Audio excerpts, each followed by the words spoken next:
उसका जो स्पार्क होता है रोज क्षण प्रतिक्षण, उसी के कारण हम सोचते हैं, उसी के कारण हम करते हैं। सबसे पहले जो विचार आता है, हमारे अजागरूक मन में विचार आता है, उसी विचार के साथ में हम दूसरा विचार करते हैं और उसी विचार के साथ में हम कर्म करते हैं। इसलिए बुद्ध कहते हैं कि मनोपुब्बंगा धम्मा, जितने भी हमारे जिस प्रकार का धम्म होगा, जिस प्रकार का संस्कार होगा, बीज होगा, उसी प्रकार का विचार आएगा, और जैसा विचार आएगा उसी प्रकार का कर्म होगा, और जैसा कर्म होगा उसका वैसा ही फल होगा।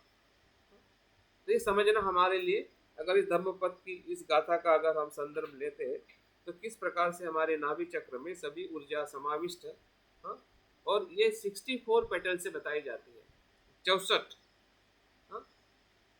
मतलब हमारे नाभि के साथ संपूर्ण अंग जुड़े हुए हैं,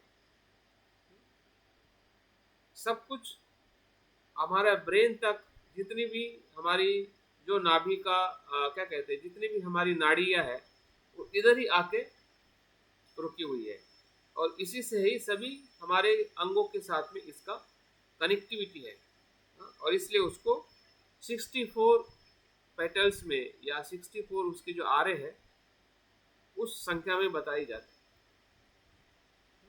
इतनी गहरी है, हर प्रकार के संस्कारों से प्रभावित है, हर प्रकार के जो बीज है हमारे कर्म के, वो उसी के नाभि केंद्र में स्थिर है। और उसके जो बुद्ध जो है वो निर्माण काया के बुद्ध है। निर्माण काया के बुद्ध कैसे होते हैं? एक्टिव होते हैं। बुद्ध का जो भौतिक जो स्वरूप जो है, बुद्ध के जन्म से लेके गृह त्याग, उनका बुद्धत्व प्राप्त होना हो, या महापरिनिर्वाण तक जो वो भौतिक रूप में रहे हैं, तो वैसे ही हमारा भौतिक रूप कैसे बुद्ध के जैसा होना चाहिए, उसका इसमें हमें संदर्शन करना है। मतलब बुद्ध की भौतिक काया, उसका हमें इसमें चिंतन करना है, ताकि हमारे भीतर का जो नाभि चक्र जो है वो एक्टिव हो जाए। जो निष्क्रिय पड़ा है, सुप्त पड़ा है, उसको हमें बुद्ध की निर्माण काया का चिंतन करके, उनका संदर्शन करके इस नाभि चक्र को हमें एक्टिवेट करना है। इसलिए उसको रूपांतरण कहते हैं। तो इस प्रकार से हम नाभि चक्र पे काम करेंगे। दूसरा जो चक्र है, आप छाती के बीच में हाथ रखिए, वो आपका हृदय चक्र है। महसूस करें जहाँ पे आपका हृदय है, हृदय पे अगर आप हाथ रखते हैं तो आपका हृदय केंद्र है, आपको फील होता है। तो ये हृदय चक्र है भौतिक रूप में, और मानसिक रूप में वो धर्म चक्र है। आपने देखा होगा कि बुद्ध जब धर्म चक्र प्रवर्तन का उपदेश देते हैं तो उनके दोनों हाथ जो है हृदय के पास में होते हैं, इस प्रकार से। अभी ये जो हाथ है, ये जो दोनों उंगलियां जो है, या दो अंगूठे के जो ये यहाँ पे जो टच किए है, इसका मतलब क्या है? इसका मतलब यह है कि यहाँ पे जो गांठ फंसी हुई है आत्मा की या अहंकार की, उसको बुद्ध खोलते हैं। मिथ्या दृष्टि को, जैसे कि अगर हमने देखा होगा कि जब हम कोई गांठ पड़ती है तो किससे खोली जाती है? हाथ से खोलते हैं ना। तो हाथ में आप कौन सा क्या यूज करते हो? ये दो उंगलियां और दो उंगलियां को आप यूज करते हैं। अगर आपने गौर किया होगा, कोई भी अगर आपको गांठ खोलनी है तो लेफ्ट की दो उंगलियां और राइट की दो उंगलियों से आप गांठ को खोलते हैं। तो धम्म चक्र जो है, एक प्रकार से जो हमारे भीतर जो अकुशलता है जिसके कारण निर्माण होती है, वो है मिथ्या दृष्टि, अज्ञान, जिसको हम क्लिष्ट मनोविज्ञान कहते हैं। क्लिष्ट, क्लेशों से युक्त, जो आपको अनित्य को नित्य देखने का सिखाता है, जो अनात्म है उसको आत्मा भाव से देखने को सिखाता है, जो दुख है उसे सुख देखना सिखाता है, जो अशुभ है उसको शुभ देखना सिखाता है। ये जो मिथ्या दृष्टि है, यही क्लेश है, यही इसी को क्लिष्ट मनोविज्ञान कहा जाता है, जो हमने समझा। तो उसी क्लिष्ट मनोविज्ञान को जो हृदय चक्र में वो स्थिर है, रुका हुआ है, उसको धर्म काया जो है, बुद्ध का जो बुद्धत्व है, या जिसे हम शून्यता कहते हैं, या अनात्म भाव कहते हैं, या वज्र सत्व कहते हैं दूसरे भाषा में। वज्र सत्व मतलब शून्यता का तत्व। उस बुद्ध को हमें स्मरण करते हुए उसके जो पेटल बताए गए हैं, चक्र 8 होते हैं, अष्टांगिक मार्ग, जो 8 चक्रों वाला जो अष्टांगिक मार्ग है, वो चक्र के उसके आरे होते, और इसका जो तत्व जो होता है वो आकाश तत्व होता है, विशाल अनंतता में हमें ले जाने वाला तत्व होता है, ओपन प्लेस, वहां पे कुछ भी सीमा नहीं, असीम तत्व को बताया जाने वाला जो तत्व है वो आकाश तत्व है। मैं इसलिए बता रहा हूँ ताकि ध्यान में हमें सरलता हो सके कि हमें क्या देखना है, किसका अनुभव करना है, और किस चीज का रूपांतरण होने वाला है ना, कौन से मन का, या हमारे मन के भीतर जो नाभि चक्र से हमारे कर्म का रूपांतरण हो रहा है, काया वाचा मन से हम बुद्ध जैसे कर्म करेंगे। सीधी सी बात अगर आपको समझ में आ रही है तो यही निर्वाण काया है, कि जो सम्यक रूप से जो कर्म करते हैं वो सम्यक संबुद्ध है। जैसा हम कहते हैं ना, सम्यक संबुद्ध तथागत, जैसा वो सोचते हैं वैसा ही वो करते हैं, उनकी कथनी करने में भेद नहीं होता है। ऐसा कर्म करने वाले व्यक्ति को बुद्ध कहते हैं। भौतिक रूप में, मानवीय रूप में, मानवीय रूप में जब हम बुद्ध को देखते हैं तो निर्माण काया है। जब बुद्ध के शून्यता रूप में जब हम बुद्ध को देखते हैं वो धर्म काया है, जो हमें हृदय चक्र में उसका साक्षात्कार करना है या संदर्शन करना है। और तीसरा जो चक्र है, थोड़ा और ऊपर आइए, जो हमारा गला है, जहाँ से हम थ्रोट चक्र कहते हैं, ये थ्रोट चक्र है जहाँ से हम बोलते हैं। अगर ये थ्रोट नहीं होगा, अगर इसमें ब्लॉकेज होगा तो आप बोल नहीं पाओगे। और बोलने का मतलब क्या है, जैसे मैं बोल रहा हूँ, तो अगर ये एक्टिव नहीं है तो मैं बोल नहीं पाऊंगा, आपसे संपर्क नहीं कर पाऊंगा, आप मुझसे संपर्क नहीं कर पाओगे, और संपर्क को ही संभोग कहा जाता है। सर पुन्हा सांगा शब्द। किसको? शब्द पुन्हा सांगा, ते कोणतं चक्र म्हणते वरचं? इसमें वाचा चक्र, थ्रोट, वाचा चक्र, हिंदी में वाचा चक्र बोलते हैं। इसके पहले का बताओ ना सर, थ्रोट के पहले का बस। हृदय चक्र, हृदय आप स्पर्श करिए हाथ से तब पता चलेगा, ऐसा सिर्फ सुनने से और लिखने से नहीं। आपका हाथ है ना हृदय केंद्र के पास में रखो, हृदय कहाँ होता है, वही आपका हृदय चक्र है, उसको ही धम्म चक्र कहते हैं। और 18 पेटल्स होते हैं। काया कौन सी है वो? धर्म काया, धर्म काया। ठीक है, पहली निर्माण काया, दूसरी धर्म काया। अभी हम तीसरे चक्र के तरफ आते हैं, ठीक है। यहाँ पे गले के पास स्पर्श।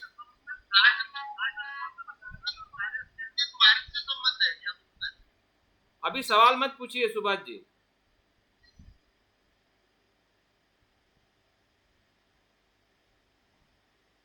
ये वाचा चक्र जो है, थ्रोट, इसको आप टच करिए। जैसे मैं बोल रहा हूँ और आप सुन रहे, आप बोलते मैं सुनता हूँ, तो एक प्रकार से क्या है, संपर्क होता है, और संपर्क को ही संभोग कहते हैं। भौतिक रूप से, शारीरिक रूप से वो अलग संभोग है, लेकिन यहाँ पे जब हम वाचा से जब कुछ कहते हैं तो क्या कहते हैं, हम क्या बोलते हैं। बोलने का मतलब है कि आप आपकी भावनाओं को और विचारों को अभिव्यक्त करते हैं, वही वाचा है। अगर आपको भाव और विचार ही नहीं आए तो आप बोल ही नहीं पाओगे। जब आपको कुछ आता है भीतर से, विचार और भावना, उसी के लिए आपके वाचा की जरूरत पड़ती है, और इसलिए उसको संभोग चक्र कहते हैं। मानसिक तौर पे संभोग चक्र, और भौतिक रूप में आपका थ्रोट चक्र। आपको अगर कहाँ पे देखना है, कहाँ पे विजुलाइज करना है, तो इस जगह पे विजुलाइज करना है। तो कौन सा चक्र विजुलाइज करना है? संभोग चक्र। और उसके पेटल जो होते हैं 16 होते हैं, मतलब धम्म चक्र से डबल 16 चक्र होते हैं, यहाँ 16 आरे होते हैं उस चक्र में। हाँ? अभी चक्र यहाँ से आपको ना आंखों से दिखेगा, ना वैज्ञानिक को किसी यंत्र से दिखेगा। उस पर भरोसा रख के अगर हम जाएंगे तो हमें कुछ भी समझ में नहीं आएगा। हमारा भरोसा रखना है हमें हमारे मन पे। हमारा मन क्या कर सकता है, मन क्या देख सकता है, अगर उसके अनुसार अगर हम चिंतन और अनुभव करना चाहते हैं तभी ये हमारे लिए संभव है। अन्यथा ये इस प्रकार का ध्यान हमारे लिए संभव नहीं होगा। हाँ? और इसका जो धातु जो है अग्नि धातु है, इसका अग्नि धातु है। और बुद्ध की काया है संभोग काया। इस संभोग काया में जो अमिताभ बुद्ध है उसको हमें विजुलाइज करना है, क्योंकि अमिताभ बुद्ध जो है वो ऐसे सुख को निर्माण करते हैं या निर्माण करने के लिए हमें मदद करते हैं कि जिसमें सब कुछ हमें प्राप्त होता है, उसमें किसी की कमी नहीं होती है। जो हम चाहते हैं वो होता है, जो हम बोलते हैं वैसा ही होता है। जैसे कि हम सुख की अवस्था में हैं। संभोग काया एक प्रकार से बुद्ध की करुणा की काया है। जहाँ पे बुद्ध की करुणा हो, जहाँ पे बुद्ध ही बुद्ध हो, वहाँ पे किसी भी प्रकार का क्लेश, दुख, परेशानी नहीं हो सकती है या नहीं होती है। तो इस प्रकार से इस संभोग काया का हमें इस चक्र में अनुभव करना है। और आखिरी में हम तीनों चक्रों का किस प्रकार से पूरे हमारे अस्तित्व में हमें अनुभव हो रहा है, जिससे पूरी हमारी ऊर्जा है रूपांतरित हो रही है और हमें बुद्धत्व के अनुभव के उस स्तर में प्रवेश कर रहे हैं जिसे हम बुद्धत्व कहते हैं या संपूर्ण साक्षात्कार कहते हैं। इस प्रकार से हम चौथे प्रगति में देखेंगे, जो इस ध्यान का एक अंतिम अनुभव रहेगा। एक विमुक्ति के अनुभव के तौर पे भी इसको हम संबोधित कर सकते हैं, क्योंकि विमुक्ति भी का यही अर्थ है। विमुक्ति का मतलब क्या है कि क्लेशों से मुक्त होना मतलब विमुक्ति है। विमुक्ति क्या है? क्लेशों से मुक्त होना विमुक्ति है। और क्लेश क्या है?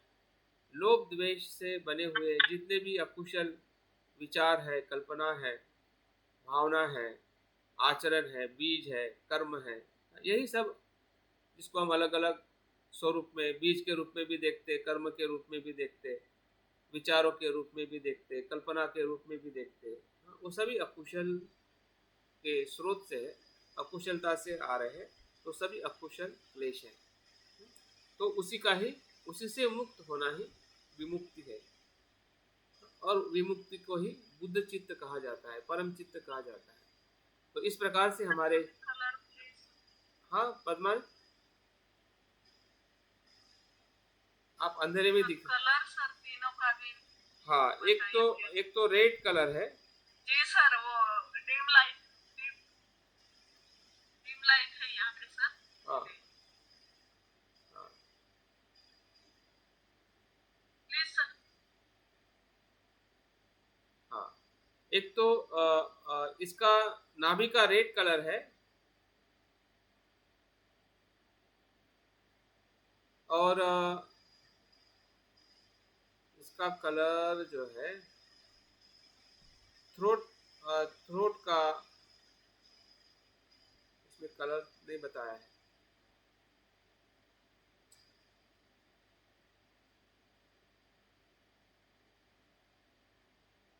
ठीक है सर, शाम हाँ, इसको हर चीज हमें देखेंगे नहीं जितना हम देख पाते हैं। हम जो बोलते हैं तो नीला कंठ का नीला बताते हैं कलर। हाँ, ठीक है, आप लिख लीजिए।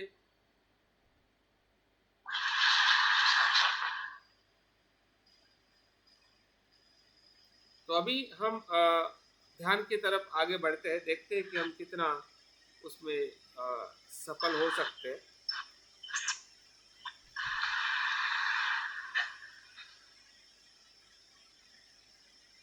अभी हमारी बैठक को ठीक कर लीजिए।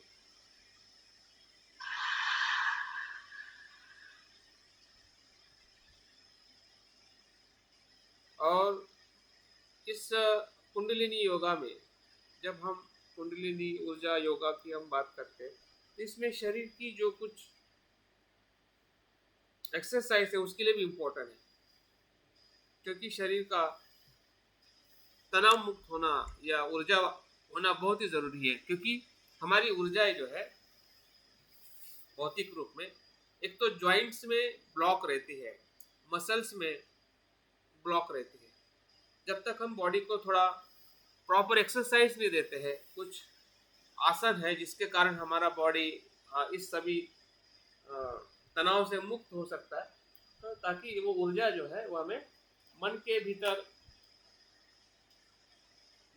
भीतर ले जाने के लिए मदद करे। नहीं तो क्या होता है कि अगर आपको बैक में पेन हो रहा है, शोल्डर में पेन हो रहा है, इचिंग हो रही है, आपके मसल्स में कहीं ना कहीं वीकनेस है, हाँ, तो उसको थोड़ा हमें उसको रिलीज करना बहुत ज़रूरी है। ये इसी का ही पार्ट है। हाँ? जब हम प्रॉपर इसका जब अभ्यास करते हैं, स्पेशली कोई, मैं भी इतने इसमें ज़्यादा एक्सपर्ट नहीं हूँ, लेकिन थोड़ा मैं इसमें ज़्यादा अभ्यास करना चाहूँगा। तिबेटियन कुछ टेक्स्ट है या कुछ जानने वाले लोग हैं, उनके संपर्क में आके अगर मैं थोड़ा इसको मैं सीखूँगा, तो शायद मेरे पास में और ज़्यादा इसका अनुभव आ सकता है। लेकिन ये प्रयोग हम अपने पहले के ध्यान के जो अनुभव है, जो हमने आनापानसति और मैत्री भावना में हमने जो अनुभव लिए हैं, उसी अनुभव के आधार पर हमारी जो मानसिक ऊर्जा है, जिस शारीरिक केंद्र के साथ जो मानसिक केंद्र है, मानसिक क्लेश है या मानसिक जो कुछ भी तत्व है, उसका कैसे रूपांतरण होके बुद्ध के 3 कायाओं में हमें अनुभव करने का एक छोटा सा हम प्रयोग करने जा रहे हैं। तो इसलिए थोड़ा अपने आप को स्पष्ट रखें, सजग रखें कि हम क्या कर रहे हैं और क्यों कर रहे हैं। इसमें ऐसी कोई भी बात नहीं है जिसके कारण हमें भ्रम निर्माण हो। एक प्रकार से हमारा एक व्यक्तिगत, या हम कह सकते हैं कि सब मिल के हम एक प्रयोग कर रहे हैं, जिसके कारण हमें अपने भीतर के ही अस्तित्व के बारे में और हमें स्पष्टता हो सके। धीरे धीरे अपनी बैठक को स्थिर करते हुए मन के भीतर, मन के चक्षु से, मन की आंखों से पूरे शरीर का अवलोकन करें। अपने दोनों पैर जैसे रखे हैं और उसकी जो शीतलता है, तनाव मुक्त होने का आप अनुभव ले रहे हैं, वैसे ही शरीर के बाकी अंग, आपके दोनों हाथ, रीढ़, पेट और सामने का हिस्सा, आपका सर, आपके चेहरे की जो प्रसन्नता जो है, आपको समझ में आ रहा है कि मैं सुखद और तनाव मुक्त अवस्था में बैठा हूँ।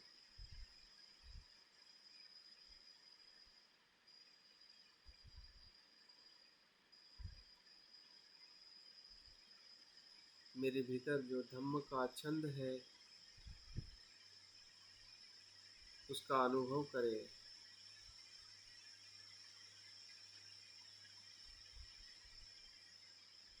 ध्यान का छंद ही धम्म छंद है।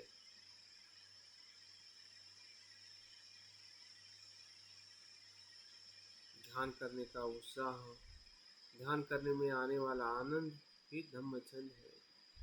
देखिए धीरे धीरे यही धम्म छंद हमारी श्रद्धा का अनुभव करा रहा है, बुद्ध के प्रति, धम्म और संघ के प्रति।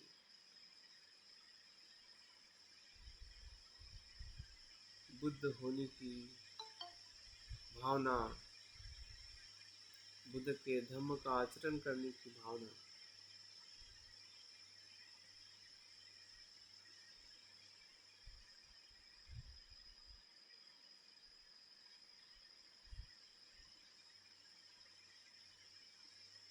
जिसे हम शरणगमन कहते हैं, यही शरणगमन है।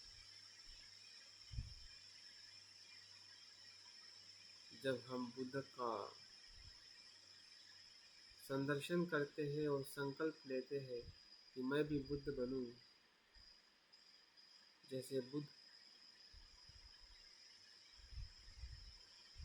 अपनी सजगता से ध्यान मार्ग से बुद्ध को प्राप्त हुए हैं, वैसे मैं भी बुद्धत्व को प्राप्त करूं, ऐसा संकल्प लीजिए।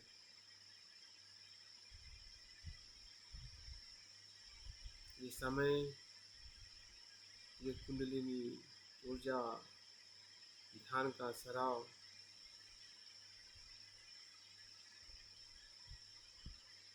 मुझे बुद्धत्व का अनुभव दिला सकता है।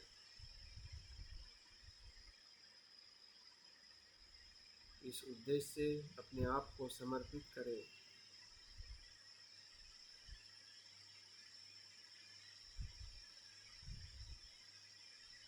जो ध्यान हम करने जा रहे हैं, उस उद्देश्य के प्रति स्मृति बनाए रखें।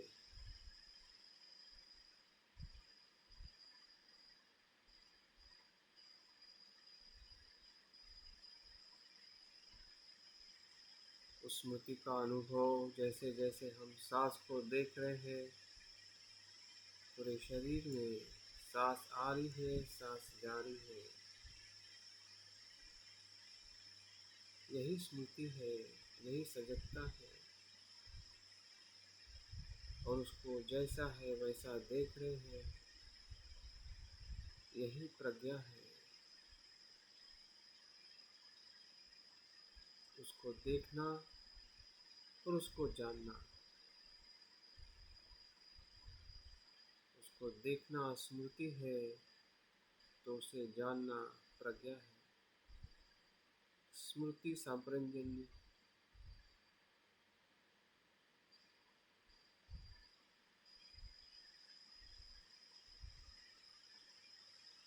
हमारे ही मन का चैत्य धर्म है।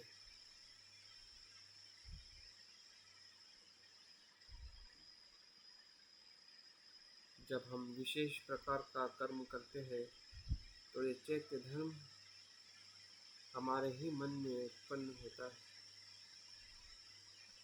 देखिए, धीरे धीरे हमारी स्मृति, हमारी सजगता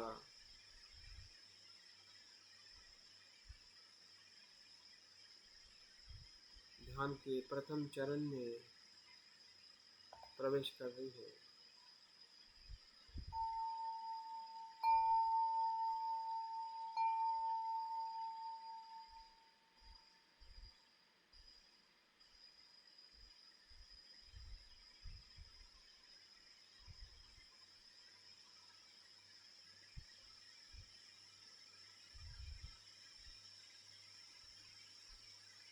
कुंडलिनी योगा का प्रथम चक्र जो नाभि चक्र है, जो हमारे शरीर के नीचे के हिस्से में है, उसका अनुभव करें। भौतिक रूप में शरीर के अंग के रूप में जो नाभि है, वो कितनी महत्व की है। माँ के गर्भ से लेकर अभी तक ये नाभि का केंद्र निरंतर एक्टिव और ऊर्जावान है, जिसमें सभी संस्कारों का संचय है,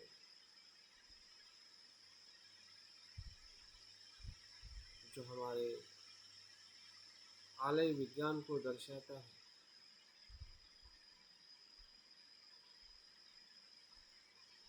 जो 64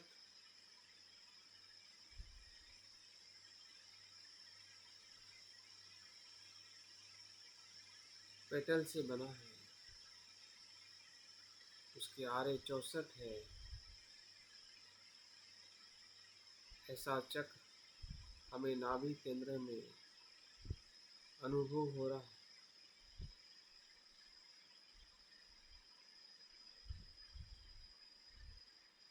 जिसमें अनंत कुशल और अकुशल बीजों का संचय है।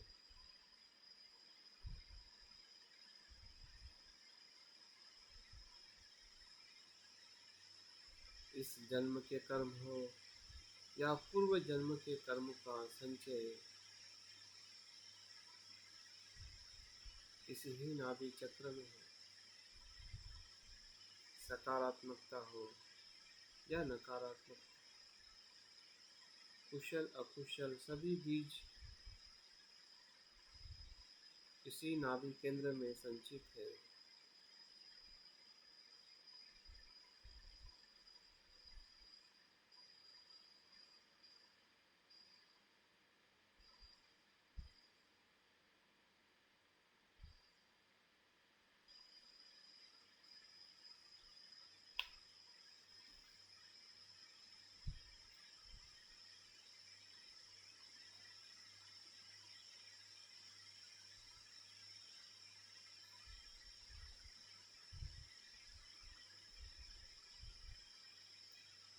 विजुलाइज करें, कल्पना करें, जो हम सोच रहे हैं, जिस जगह के बारे में, जिस केंद्र के बारे में, उस केंद्र का हमें अनुभव हो रहा है, क्योंकि हमारी सांस वहाँ तक जाके स्पर्श कर रही है और वहीं से सांस का बाहर आना है, वही सांस का अंत होना। आने जाने वाली सांस की सजगता हमें नाभि केंद्र का अनुभव करा रही है। यही वो क्रूड ऊर्जा है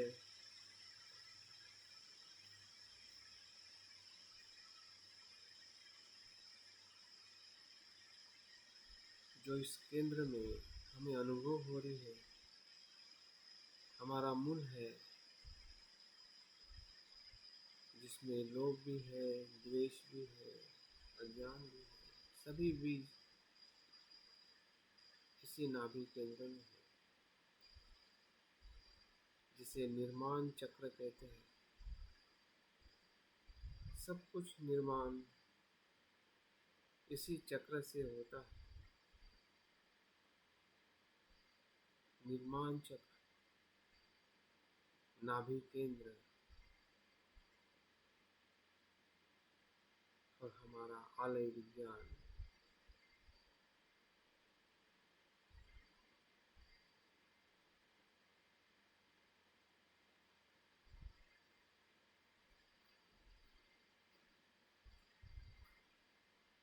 बीज विज्ञान, सभी प्रकार के संस्कारित बीज इसी केंद्र में है।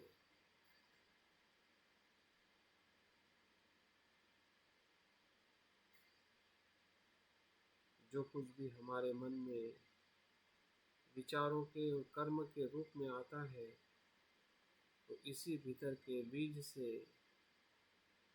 वो प्रेरित होके आता है। अपने आप कुछ भी नहीं होता। देखिए, धीरे धीरे इस केंद्र के शुद्धिकरण के लिए हम बुद्ध के, शाक्य मुनि बुद्ध की निर्माण काया का संदर्शन कर रहे हैं। हमने पहचान लिया है कि हमारा नाभि केंद्र, हमारा निर्माण केंद्र अनंत बीजों के संस्कारों से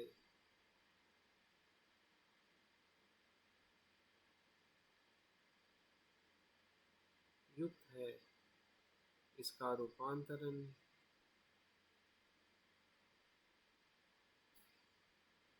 बुद्ध की निर्माण काया से संभव है।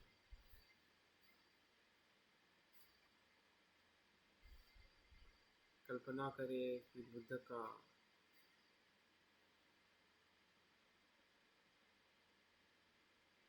भौतिक रूप उनके जन्म से लेकर गृह त्याग बुद्धत्व प्राप्त करने तक और महापरिनिर्वाण के क्षण तक ये बुद्ध का निर्माण काया का स्वरूप है।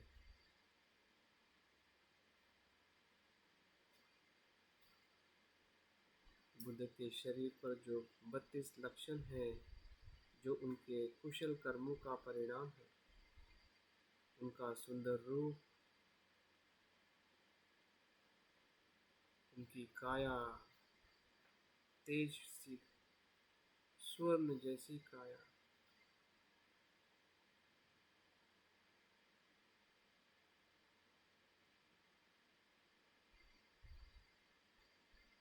जो हमें ध्यान करते हुए दिखाई दे रही है।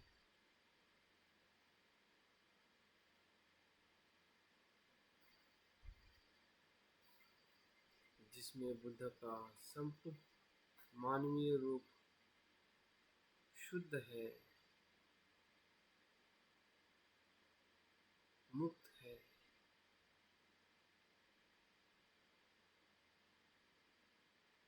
प्रगतिशील है। निरंतर बुद्ध कर्म करते हैं लोगों के हित और कल्याण के लिए।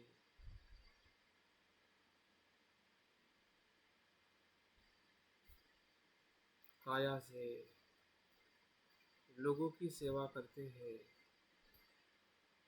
वाणी से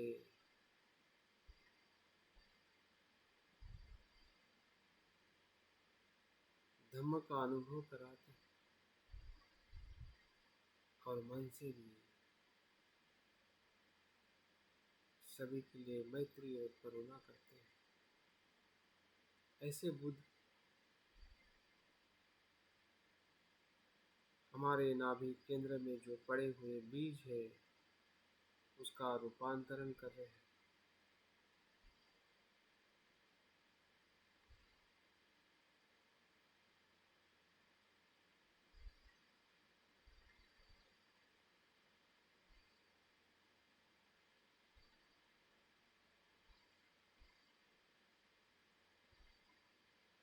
हमें भी अपने भौतिक रूप में ऐसे ही बुद्ध होने हैं। हमारे भी काया के कर्म कुशल और कुशल, जिसमें मैत्री है, करुणा है, संतुष्टि है।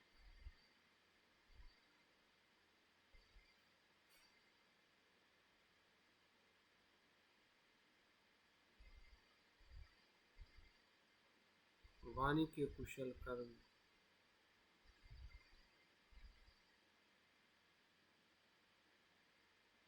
मन के कुशल कर्म।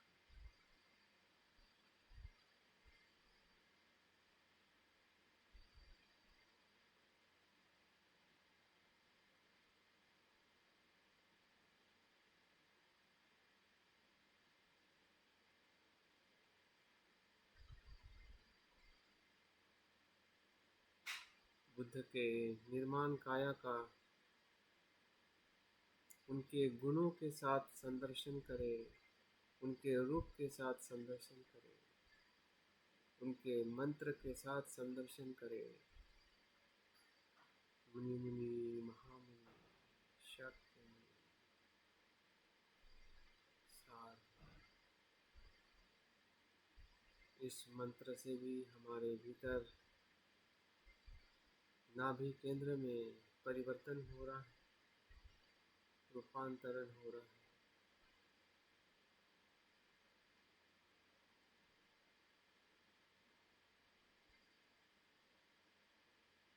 बुद्ध की निर्माण काया अद्भुत है।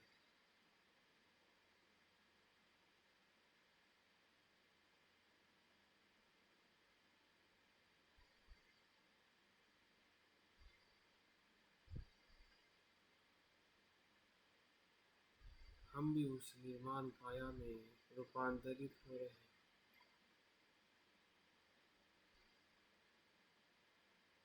हमारा चक्र गतिमान हो रहा है,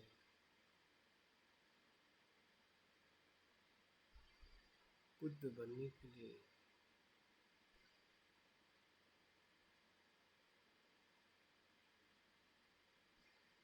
इसी जन्म में, इसी काया से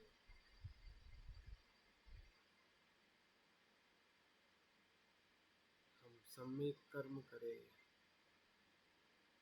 सम्यक व्यवहार करें,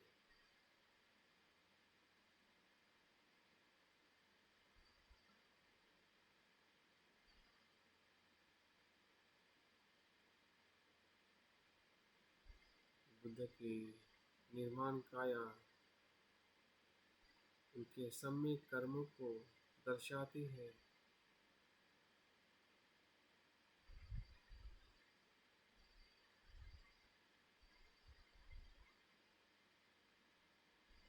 हमें भी सम्यक कर्म करने की प्रेरणा देती है।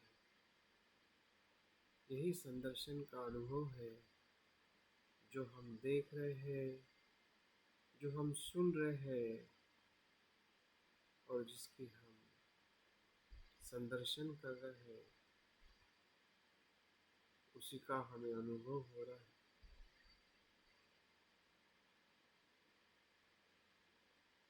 हमारा नाभि केंद्र, जिसमें सब कुछ निर्माण होता है, अपने आप को बुद्ध की निर्माण काया में हम देख पा रहे हैं।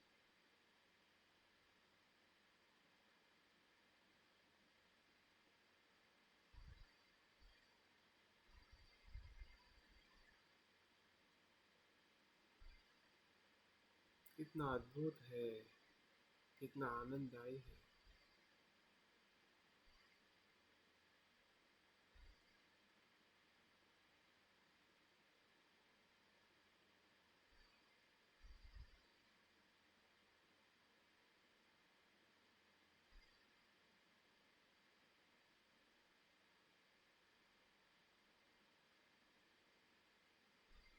ध्यान के दूसरे चरण में प्रवेश करें।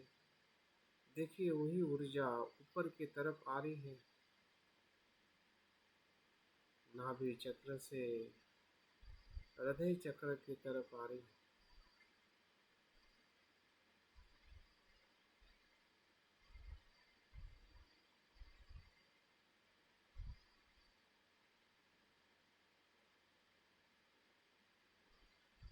जब हमारे शुद्ध कर्म होते हैं, वही शुद्ध कर्म हमें ऊपर की तरफ ले जाते हैं। देखिए, हृदय केंद्र, ये हमारा धर्म चक्र जो 8 आरी से बना है, जिसे हम अष्टांग मार्ग कहते हैं, उस चक्र का मानसिक चित्र अपने हृदय केंद्र के पास देखें। जैसे कि हम किसी वस्तु को याद करते हैं और वस्तु हमारे सामने मन में उत्पन्न हो जाती है,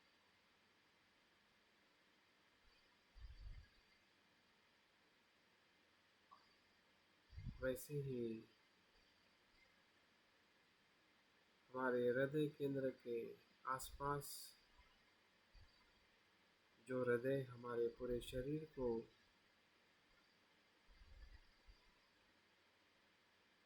शुद्ध रक्त पहुंचाता है और अशुद्ध रक्त को फिर से शुद्ध करता है,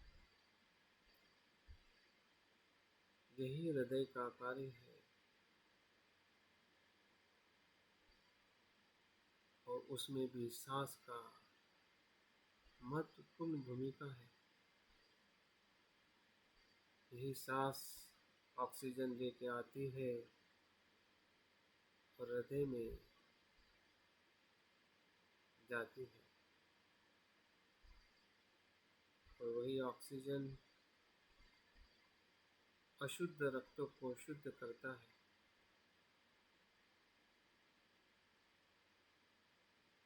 और अशुद्ध हवा बाहर आती है।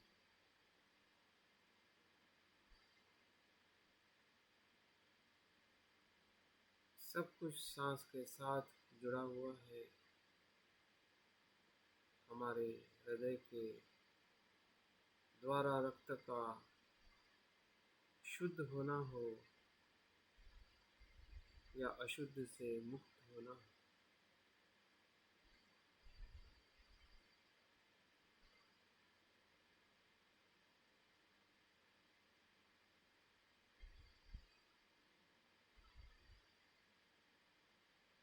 इस चक्र में हमारा क्लिष्ट मनोविज्ञान है। सत्काय दृष्टि है, मिथ्या दृष्टि है, मैं मेरा जो अहंकार है वो इस क्लिष्ट मनोविज्ञान से हमारा चक्र रुका हुआ है।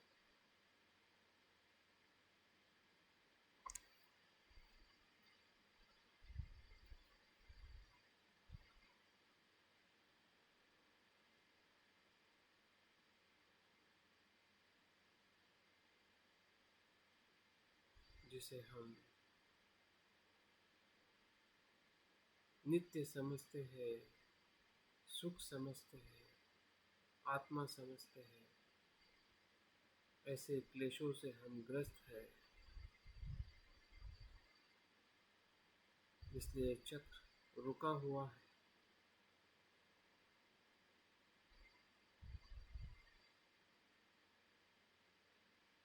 लेकिन जैसे ही हम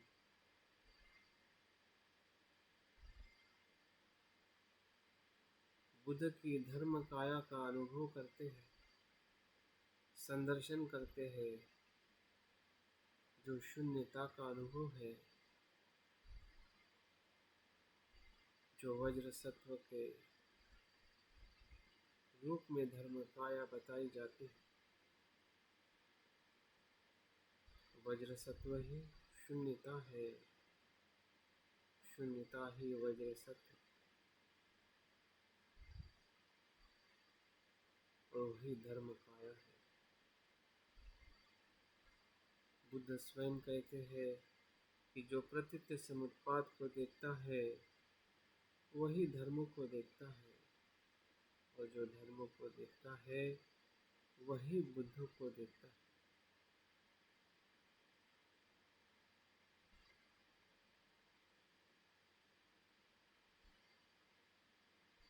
तो इस धर्म काया में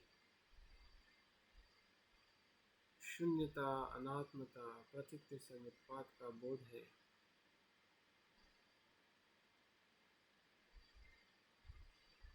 जैसे हम सांस को देखते देखते काया और मन के या अस्तित्व के 3 लक्षणों को देखते हैं, वही धर्म काया है।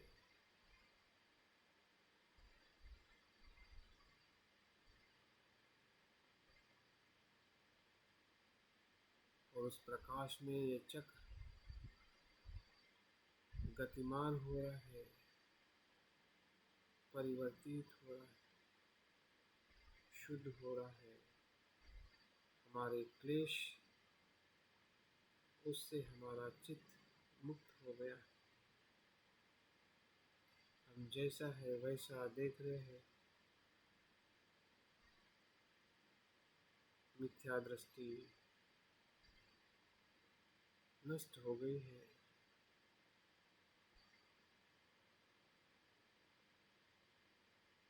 शरीर को शरीर के रूप में देख रहे हैं, जो अनित्य है, नाथ दुख। ऐसे ही संसार के सभी तत्वों को, सभी वस्तु मात्रा को हम ऐसा ही देख रहे हैं। हमारी दृष्टि बदल गई है।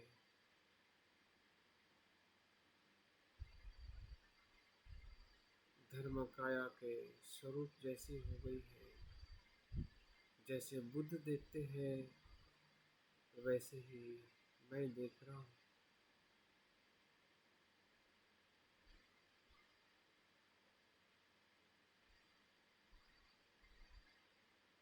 जिसमें ना मैं है, ना मेरा है, ना मेरी आत्मा है। सब कुछ अनित्य है, अनात्म। जिसमें प्रज्ञा और करुणा का अनुभव है, वही धर्म काया है।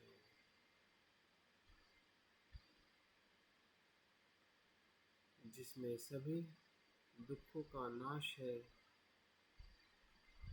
जिसमें क्लेश नहीं है, मिथ्या धारणा नहीं है, वहाँ पे प्रज्ञा ही प्रज्ञा है, करुणा ही करुणा है। यही बुद्ध की धर्म काया है, जो हमारे हृदय केंद्र में धर्म चक्र का अनुभव करा रही है।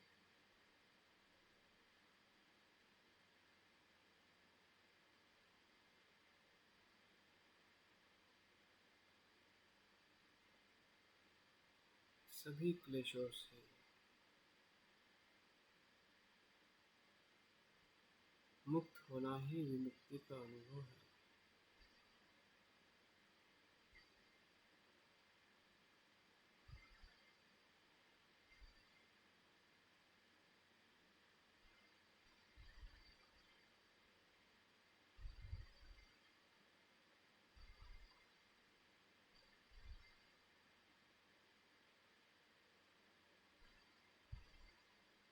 हमारा ही क्लेश है और हमारी ही भीतर की धर्म काया है। कुछ भी बाहर नहीं है। दोनों अनुभव हमारे ही चित्त में घटित हो रहे हैं।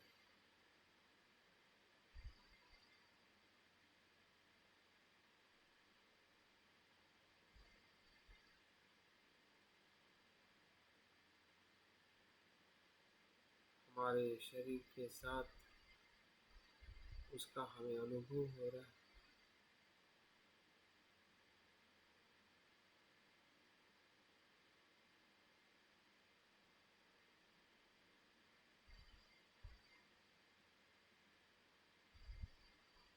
जिस शरीर को हम अशुभ देखते थे, आज उसी शरीर में हम बुद्धत्व का अनुभव ले रहे हैं।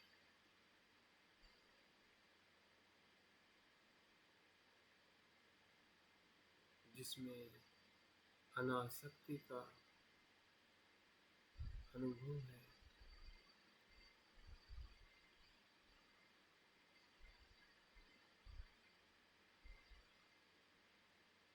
प्रज्ञा और करुणा का अनुभव।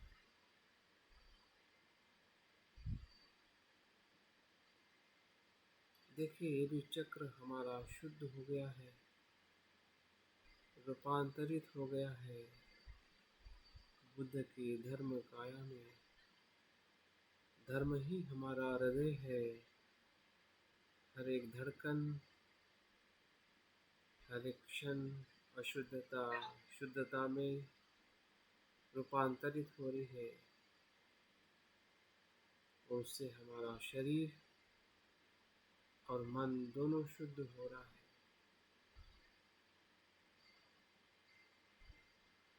हमारी शारीरिक बीमारियां भी, उससे भी हम मुक्त हो रहे हैं, क्योंकि सभी बीमारियां मिथ्या धारणा से ही उत्पन्न होती हैं। हमारे हार्मोन्स, हमारे शरीर के अंग, उसी के कारण उसकी हानि होती है, कमजोर होते हैं और बीमार होते हैं।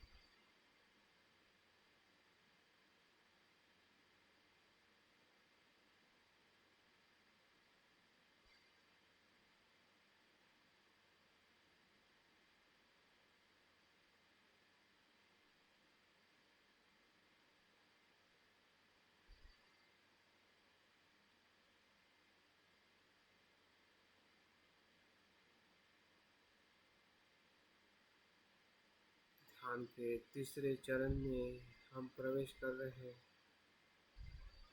हमारा जो वाचा का केंद्र है,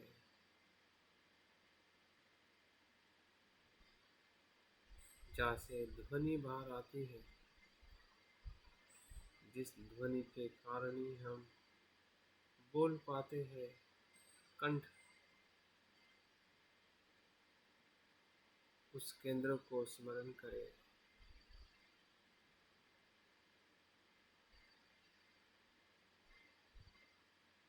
जो 16 आरियों से बना है, पेटल्स है।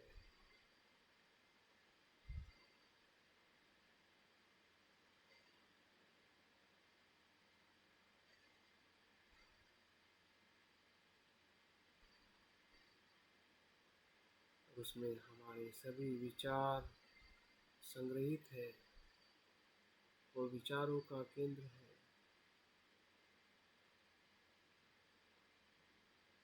नाभि जैसे कर्म का केंद्र है। हृदय भावना का केंद्र है। और कंठ हमारे मन में आने वाले विचारों का केंद्र। सभी केंद्र एक दूसरे के साथ जुड़े हुए हैं। भले उनकी जगह अलग अलग हो, लेकिन एक दूसरे के साथ निरंतर एक दूसरे को प्रभावित करते रहते हैं।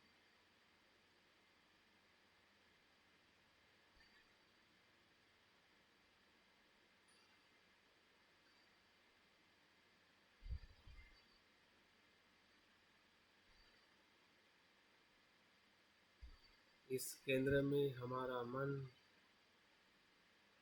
मनोविज्ञान का मन है, जिसमें 5 जो हमारे इंद्रियों के विज्ञान है,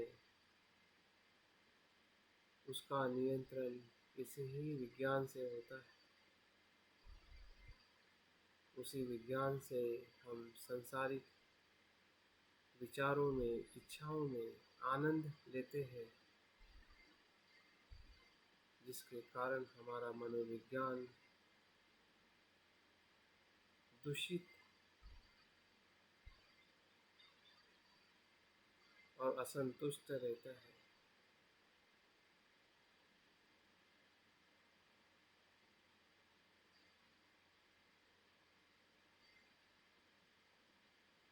भटकते रहता है।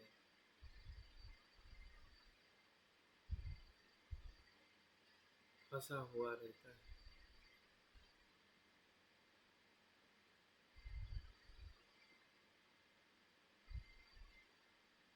इसी ऊर्जा में, इसी क्लेश में हमारी ऊर्जा रुकी हुई है।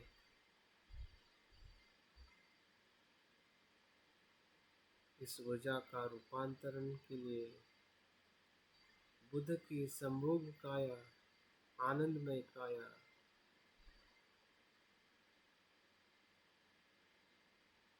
जो आनंद हम संसार में ले रहे थे, वो आनंद बुद्ध के संभोग काया में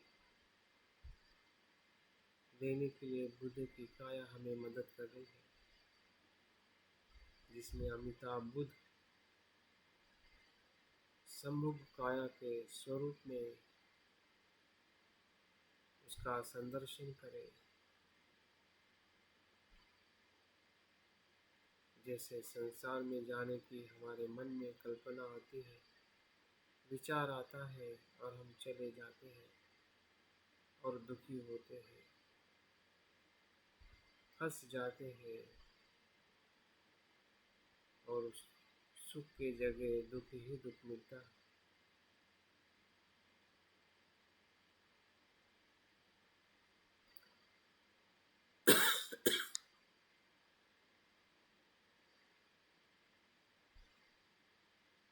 लेकिन यहाँ पर सुख ही सुख है।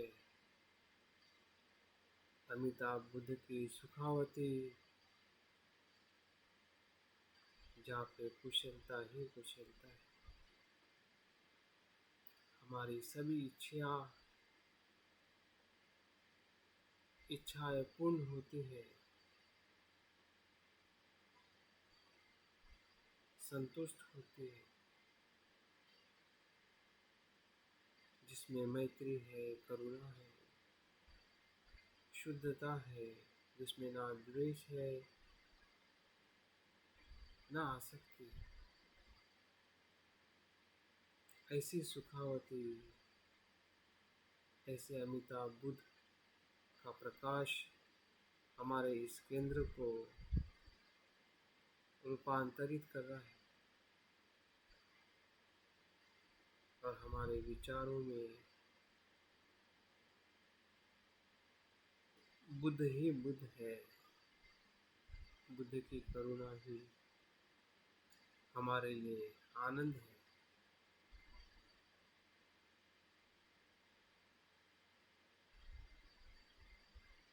जिस करुणा में संतुष्टि है, शांति है, शुद्धता है।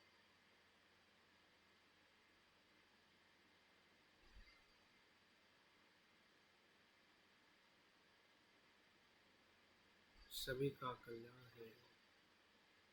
ऐसी वाणी जिस वाणी में ना द्वेष है ना आसक्ति।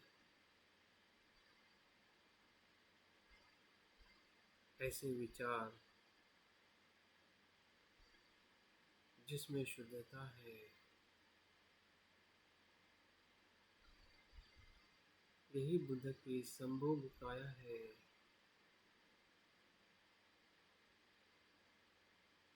जिसमें हमें आनंद और सुख का अनुभव हो रहा है। इसी शरीर में, इसी जन्म में, इसी क्षण में हम बुद्ध की सुखावती में प्रवेश कर रहे हैं। संसार के सभी जीव इस सुखावती में रहे।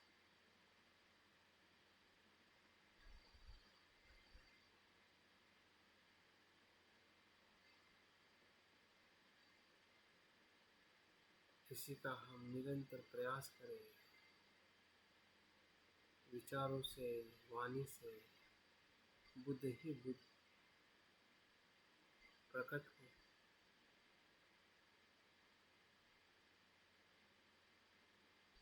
जैसे बुद्ध हमारे लिए प्रकट हो रहे हैं अमिताभ बुद्ध के रूप में,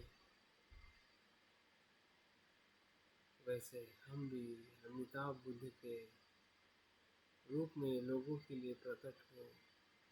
लोगों के लिए हम मदद करें, क्योंकि हम भी संभोग काया के बुद्ध हुए हैं। हमारा चक्र संभोग काया से शुद्ध हुआ है।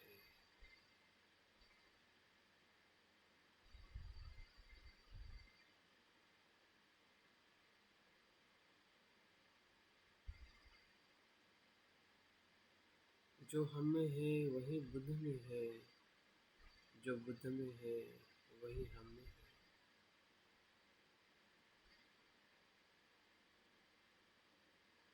सिर्फ जागृति और जागृति का भेद है। अभी तक हम अजागरूक थे, अभी हम जागरूक हो गए।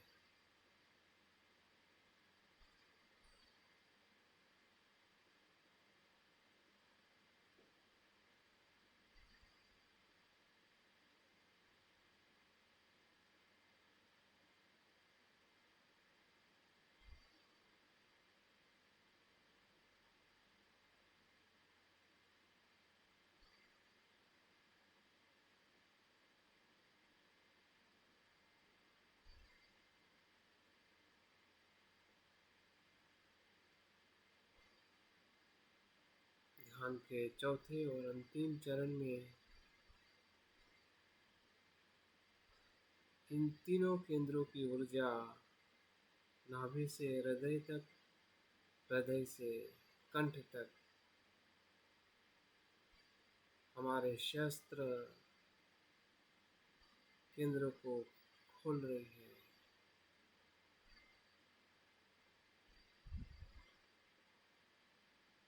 जो हमारे मस्तिष्क के एकदम अंतिम बिंदु में है, जहाँ से हम पूरी तरह से मुक्त हो रहे हैं। हमारी ऊर्जा का स्रोत बुद्धत्व का स्रोत है।